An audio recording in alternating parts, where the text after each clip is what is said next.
আসসালামু আলাইকুম। আলোচনা করছি আওয়ামী লীগের ভারত শাখা নিয়ে। আওয়ামী লীগের একটি ভারত শাখা আছে এবং সেই ভারত শাখার দায়িত্ব পালন করছে, সেই ভারত শাখার প্রেসিডেন্ট হচ্ছে নরেন্দ্র মোদী। এবং সেই শাখাটি আওয়ামী লীগের মুখপাত্র হিসেবে এখন কাজ করছে। তারা চেষ্টা করছে যে বাংলাদেশে যেহেতু আওয়ামী লীগ এখন কোনো কথা বলতে পারছে না, আওয়ামী লীগের পক্ষে যেই কথা বলতে চাচ্ছে সেই ধরা খাচ্ছে, উল্টাপাল্টা কথা বলছে। জয় চেষ্টা করেছিল এবং মোটামুটি ভাবে তার কথাতে আওয়ামী লীগের যে যতটুকু গ্রহণযোগ্যতা আওয়ামী লীগের নিজস্ব লোকদের মধ্যে ছিল সেই গ্রহণযোগ্যতাটাও কমে গিয়েছে। সুতরাং এখন বাংলাদেশ আওয়ামী লীগের ভারত শাখা বিজেপি, তাদেরকেই আসলে এখন দায়িত্বটি বুঝে নিতে হবে যে তারা আওয়ামী লীগের পক্ষে কথা বলবে। সো দুটি উদাহরণ দিচ্ছি। প্রথম উদাহরণটি হচ্ছে, ইতিমধ্যে আপনারা জানেন নরেন্দ্র মোদী টুইট করেছেন। সো নরেন্দ্র মোদী কি টুইট করলেন? নরেন্দ্র মোদী টুইট করলেন যে বাংলাদেশের ব্যাপারে তারা জো বাইডেনের সাথে তিনি কথা বলেছেন, ভারতের পক্ষ থেকে তিনি কথা বলেছেন জো বাইডেনের সাথে, আমেরিকার প্রেসিডেন্টকে তিনি বলেছেন বাংলাদেশে খুব দ্রুত একটি স্থিতিশীল অবস্থা ফিরিয়ে আনতে হবে। এবং এখানে মাইনরিটি ইস্যু নিয়ে কথা বলেছেন যে এখানে যে মাইনরিটি যারা আছে তাদের, সংখ্যালঘুদের নিরাপত্তা নিশ্চিত করতে হবে। অ্যাজ ইফ প্রতিদিন বাংলাদেশে সংখ্যালঘু নির্যাতন হচ্ছে, সংখ্যালঘুদের চিন্তায় তিনি ঘুমাতে পারছেন না। আমাদের সনাতনী ভাইদের যারা বাংলাদেশের নাগরিক তাদের ব্যাপারে তিনি কথা বলছেন।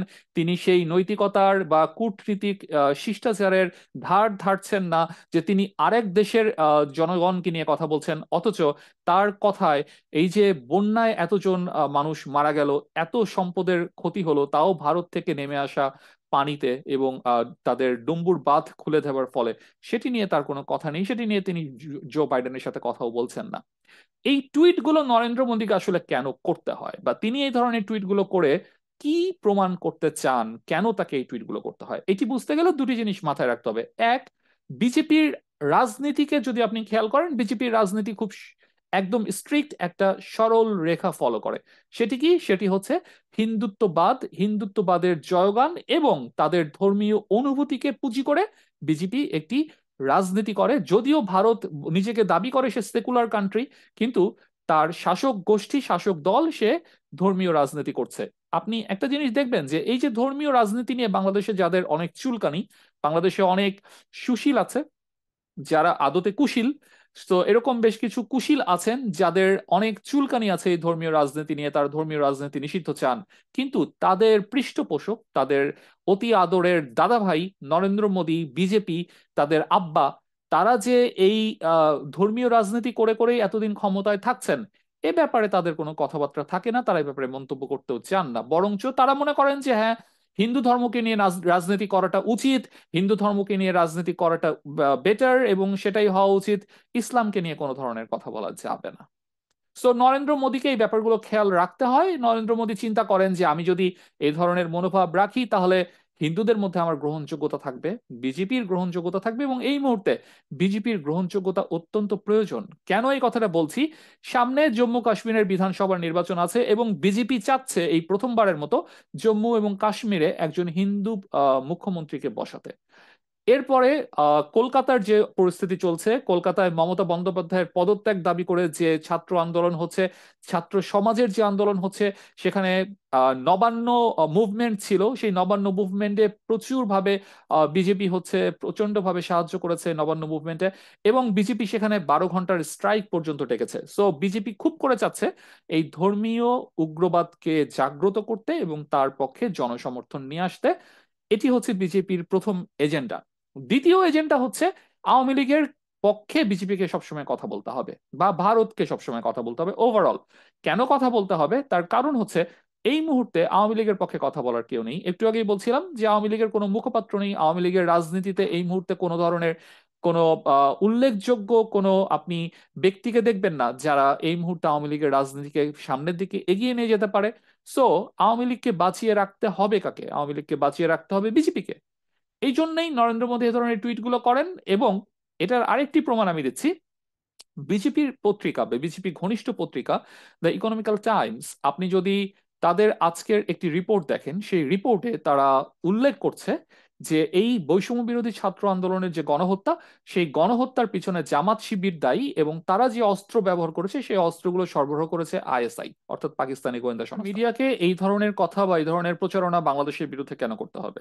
অনেকগুলো কারণ আছে। প্রথম কারণ যদি দেখি, সেই কারণটি হচ্ছে যে আওয়ামী লীগের এই গণহত্যার পিছনে যে দায়, সেই গণহত্যায় আওয়ামী লীগের যে দায় আছে, শেখ হাসিনার যে দায় আছে, আওয়ামী লীগের নেতৃবৃন্দের যে দায় আছে, সেটিকে লঘু করতে হবে, সেটিকে হালকা করতে হবে, এবং পারলে সেটিকে সম্পূর্ণভাবে ধুয়ে মুছে ফেলতে হবে।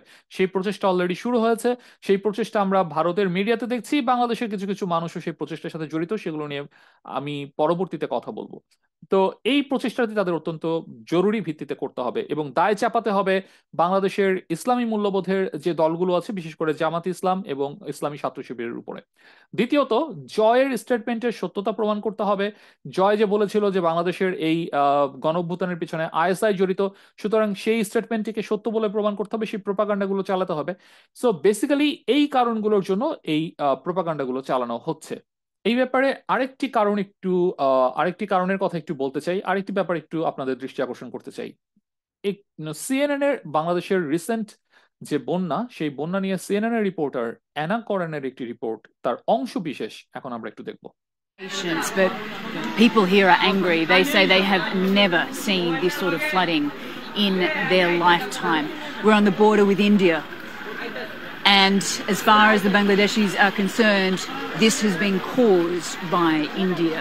There are reports that the floodgates of one of its dams just across the border was opened on Wednesday, and that created this surge of water that has now spread over 10 districts, affecting more than 4 million people. That is the latest number that we are getting from the government.